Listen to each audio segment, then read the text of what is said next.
Welcome to The Drive, your commute-sized podcast powered by the West Des Moines Chamber of Commerce and ITA Group. In the time it takes to get across the metro, you'll gain fresh insights from Iowa's top leaders, CEOs, innovators, and changemakers who are shaping the future of business. I'm your host, Katherine Harrington, and each week we'll explore leadership, loyalty, and the big ideas that keep our region moving forward. Well, hello, everybody. Welcome to another episode of The Drive. I'm so excited. We are here today with Sara Hansen, who is Senior Community Affairs Manager with Microsoft. So, Sara, thank you for being with us today. Oh, thank you for having me, Katherine. This is so exciting. I'm so excited. I just want to say thank you, Microsoft, for all of your investment in West Des Moines, in the West Des Moines Chamber, in the community. You have done so much since you've been here. And just from the bottom of my heart, and I speak for everybody else, thank you. Oh, that's so sweet. Thank you so much. Means a lot. We know we don't do it because of that, but I appreciate the sentiment. So. You're making our communities better and stronger and more accessible for everybody. You know, it's amazing. So that's awesome. I love it. So tell us about your role as Senior Community Affairs Manager. I love this question. I mean, it's so exciting. It's so diverse. There's so many things that I get to do on a daily basis. Yeah.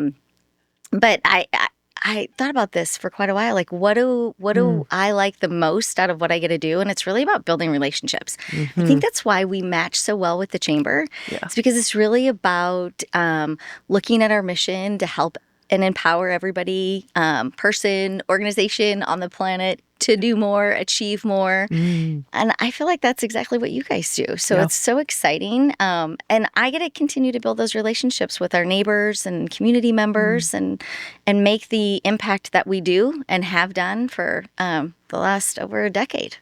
And how long have you been in this role, Sara? Not quite a year. Okay. I know, right? Okay. Not quite a year. I think we met at the beginning of this year. And at Barista's Bouquet. Yes. It was a cold day. I remember it being cold. So yeah. And I still have my little tree. Yay. So super fun. But environmental sustainability right there. That's right. It's great. I love that. So what does community engagement mean to Microsoft? Why is it important to Microsoft and the role that you're doing? Yeah,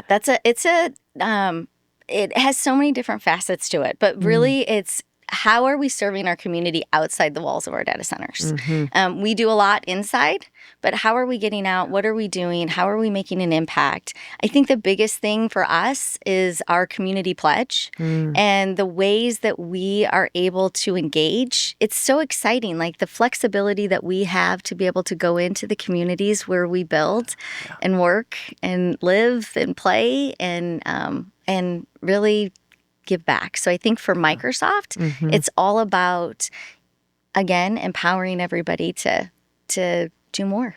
Do more, do better. So is that your pledge? Like when you say pledge, is that what that pledge is? Well, our community pledge is a little bit different. Okay. I mean, our focus, it's one of the things that makes Microsoft extremely unique is that, and it's on our blog. So if anybody wants to go back and take a look, but it allows us to really concentrate on three main areas that are so near and dear to our heart. I mean, most importantly, technology accessibility, upskilling individuals in our communities, making sure that they have all the opportunities that are open to them.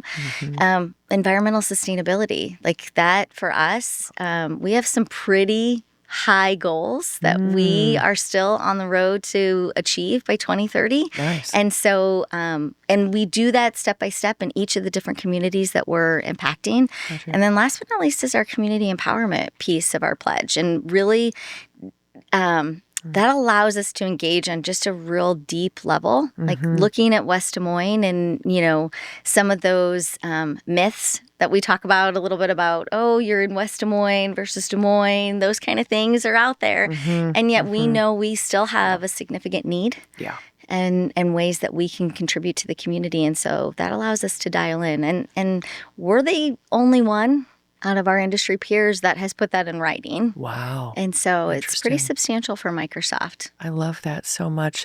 So dial in. You have so many projects that you've done in this almost year. Do you have a favorite community project? Or, It's so hard. I might know what you're going to say. But we've been here since 2008. Okay. And just what we've done and impacted the community is pretty substantial. So as I was going back, but for me personally, in the past year, there are 2 projects that stand out the most. And I would say one is our work at Browns Woods. Oh, yeah. So we are working with the Environmental Science Department at Drake University. Oh, cool. And removing invasive weed species. Oh, I didn't even know in the this. forestry. Yeah, it's a forestry restoration project Cool.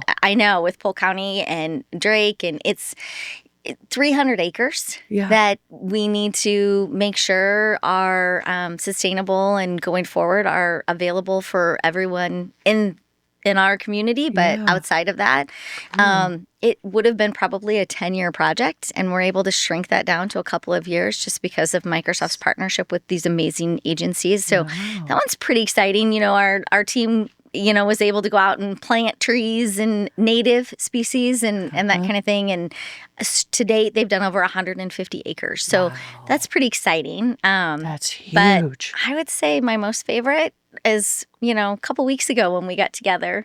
Technology accessibility is near and dear to my heart. Somebody that grew up in, I didn't have a computer in the home, did not have access to technology until I got to, I always joke around. I typed my first papers in college on a typewriter, and my kids don't know what that is. So it's this day and age, it's a necessity. Yeah. And so, but the rollout and the ribbon cutting that we held a couple weeks ago with the new tech labs, we've opened 2 in the last couple of weeks, and being able to provide not just the accessibility of the equipment, but then the programming to go along with it and the training. We have a diverse population, and so it allows us to be able to meet those needs at all different levels. So those are probably my 2 favorites. Shout out to West Des Moines Human Services. That's amazing. That's incredible. So, so you're an incredible leader in our community. What is one leadership lesson you've learned that continues to shape your career? Don't ask somebody to do what you're not willing to do yourself. You can't, as a leader, you can't do it all on your own, 100%. Yeah. But, and everybody talks about delegation and the importance of that. But I always feel like, as I've led teams, and I've been in the workforce for a long time, that building that trust, building that relationship with your team is so vital, and being able for them to know that you're willing to jump in and help them out. Even if you don't have all the answers right away. So for me, it's really important. And last but not least, don't take a no from somebody that can't give you a yes. As you're in a leadership role and you're trying to support your team members, and you may need to elevate things up the chain of command. I currently work for a global company. And so understanding that there is innovation and solutions for most problems. And so, but you might not be talking to the right person. So from a leadership perspective, to ingrain that with our teams, that just because this person is giving you a no, really think about the solution and the problem that you're trying to solve. And maybe you just need to go a different route to get there. Yeah, I love that so much. You're so right. It takes just one person, too, to maybe give you that yes you need, right? Right. So just depends. Okay.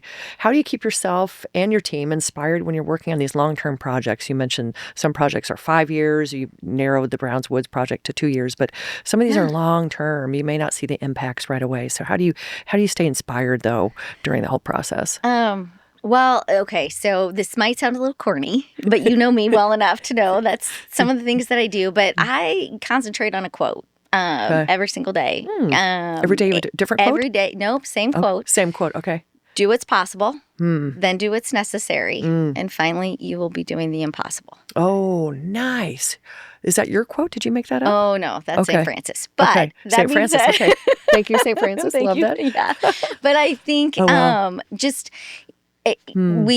we look so far sometimes into the future, and we really need to concentrate on the here and now sometimes as we look to innovate for the future. That's and so being able to say, this is what I can get done and accomplish today, and, biting that off a little bit at a time. And then, we had that whole conversation about the tech lab. Initially, when I asked, what do you need? What can we do to really help the citizens of West Des Moines? And when Audrey said to me, we need to update. We need to be able to bring this accessibility. And so a little bit at a time, working through the channels that be. And now we've not only expanded, but updated all of their resources. So it's just a little bit. Amazing. Yeah. It's amazing. I love that. That's cool. And you're solving problems, you ask questions, and you try to find, okay, how can we fill that gap? How can we solve that problem for you? Well, most people know. Most people have an idea of where they or what is best for the individuals that they serve. I mean, I get to talk to a lot of nonprofits. Yeah, you do. And a lot of organizations that benefit individuals in the community. And there's not a bad one out there. Like they all have that service heart. Yeah. And so it's really getting down to what would make the most impact and how could you, if you could do anything, how could you help the people that you serve? I love that. I love that you helped to solve for that. That's amazing. We love Microsoft. What is one technology trend that exists right now in communities that you're really looking forward to? So what is one big tech trend that excites you in communities right now? I mean, you could probably talk about a lot of tech trends. You're Microsoft after all, but what is something that really excites you? I think the thing that's exciting me the most, just because it touches my life so personally, is the expansions and things that have been able to take place in healthcare. Cool. As a woman with a disability, being able to see the advancements that have transpired over my lifetime and knowing that the AI trend allows us to encapsulate so much more information and bring individuals from around the world together to solve for these massive problems. Yeah. I feel like in my mind, it's something we may see in our future. And so to me, that's probably the most exciting trend that's happening right now. We might live forever.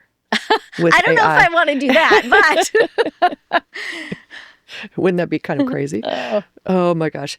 So how do you see AI transforming communities in the future? Because we are moving to this AI world. Of course, data centers are really the backbone of our AI revolution. So how do you see AI transforming communities in the future? I feel like it allows us to absorb a lot more information. Yeah. And being able to solve for problems that we may not have identified or that we have identified and not really looked and I understood full solutions. And when you feel like you can bring more people to the table, I always think, we talk about communication and transparency and those kind of things and being able to bring everybody together. I mean, Microsoft hosts on a global scale, they host internal hackathons. And the whole process of that is to how can we solve for different intricate problems that are out there. And so it's really exciting to see some of the white papers and things that are coming out of that. Yeah. And in our communities as a trend, we're seeing that more and more where schools are hosting their own hackathons to solve for solutions. Businesses are putting that together. So I'm excited to see where it'll take us. I love it. I love it. Working for Microsoft must be really, really fascinating. It's a global company serving communities, doing great things for the world. I mean, for the entire world. So it's got to be really fascinating. Well, it's kind of fun when you think about what the customers that we serve within our data centers and the impact that they make. And we're able to provide solutions to them so that they can do that more efficiently and effectively. Yeah. That's pretty exciting. And to be able to say that you get to take part in that. Yeah. But I think one of the things I'm most proud Microsoft's is that we've never lost the main purpose of our heart. Yeah. We've never, you skip a beat here or there as you have transformations from, decade to decade. We've been around for 50 years. Yeah. But we've always led with that servant piece of how can we assist our customers? How can we be more efficient in what we do? And how can we solve for problems around the globe? That's what Microsoft's all about. It really is, which is incredible. How fun. So do you have a favorite local spot that you like to go to? I know you're kind of new in the area a little bit. There's so many great small businesses and coffee shops, but do you have a favorite local spot? Could be for anything. Okay. So I typically stay in West Des Moines every time that Love it. when we're here. We love it. that. We love it. Yeah. It's so amazing. And you're right. Throughout the area, there's so many different places. So not only did Microsoft turn 50 this year, but so did I. And so one of my goals, I know, right? One of my goals is to try out 50 new eateries. And so I will tell you, West Des Moines has significantly assisted me in that venture. And I'm getting pretty close. But I just, like you said, there's so many small little niches here and there. I mean, there isn't anything that you want that you can't find here in West Des Moines. And all the ethnic cuisine, too. There's a lot of really amazing. It's amazing. Like everywhere. I know, it's kind of incredible. I love it. In other words, you can't really say a favorite local spot because they're all your favorites. Right. So I love that. So do you have a favorite book or podcast? What do you listen to? Do you read books, newspapers, podcasts? So I'm a listener. The 50 thing is continuing this year. So 50 books. Wow. And to read 50 books is that wasn't my. I'm not the. It's hard. That's really hard for me. But I can listen to 50 books. Books on tape. Books on tape. Books on tape. 100%. And my favorite that I've listened to so far this year is. Stories from a Man Who Walked on the Moon. Ooh. And so it is Buzz Aldrin. Oh, wow. I know. Favorite quote, though, from that book is, "The sky is not the limit because the man has walked on the moon." Oh. And I thought how telling is that for our position in community affairs? I mean, for us across the world and where we service in our data center communities, like you go in and you meet with individuals and you're like, the sky's the limit. And I'm like, but it's not. We can continue to grow. We can continue to improve. And I love that quote. And that's probably been my favorite book of this year. That's cool. Okay, I need to check that out. I'm a listener as well. I'm a big listener, not so much a reader. Yeah, but a listener. Love that. Okay, some of our regular segments on the drive. We have Commute Confessions. Oh, fun. What is one quirky or unexpected habit that fuels your success? I'm a list maker. Whatever I do, wherever I go, I usually make a list. Whether it's going to the grocery store, whether it's what I'm going to do. Do you do it on paper? How do you make your list? Well, yes and no. Okay. As long as I can cross it off. So I use Microsoft Notes quite a bit. And I've learned to highlight. Exactly. But yes, my quick list, my quick go-to in my purse, I always carry a notebook. And I will make a list for... And scratch it off. Yeah, that's my quirky habit. I use my notes in my phone, and I use emojis to signify how important it is. Yeah. Like if it's a star emoji, it's really important. If it's a heart emoji, it's maybe not so... You know what I mean? I love that. I have an emoji system with my list making. So I'm a list person, too. I love that. That's incredible. And it's so satisfying just to take it off or to say... Done. Check, right? It's an accomplishment for the day. So nice. I love it. Yes. But I always encourage everybody to put something on your list that you know you will be able to check off by the end of the day. Yes, at least one. Yes, at least one. Whether it is from, something as simple that you know you will do, like brush your teeth. Yeah. Doesn't matter. Just that one little thing so you know at the end of the day, regardless of what happens... Did it? We put out a lot of fires. We do a lot of things, but that is one area. I made my bed. Yes, check. Yep. Okay, fast forward. Okay. What's your 30-second prediction of what the Central Iowa region will look like 10 years from now? I mean, look at all the data centers we have in West Des Moines now and over the years. I mean, what do you think? It could be anything. You could reflect on anything, but what do you think our future will look like in the next 10 years? I think there's so much growth potential. Yeah.